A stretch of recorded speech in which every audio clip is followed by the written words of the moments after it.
Kuha ako ngayon ng banana peppers. So, sili ito siya na hindi maanghang.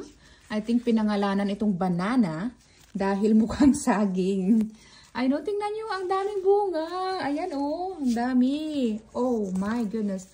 At ito, napakalalaki. Kunin natin to. 1.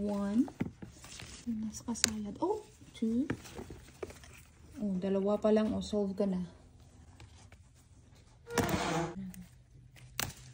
Ayan. 3 banana peppers. Dagdagan ko na rin yung naani kong kangkong doon. Kasi magtitinola ako. Ayan. Pwede na to. At ito na yung aking munting harvest dito sa aking greenhouse. Banana peppers at kangkong.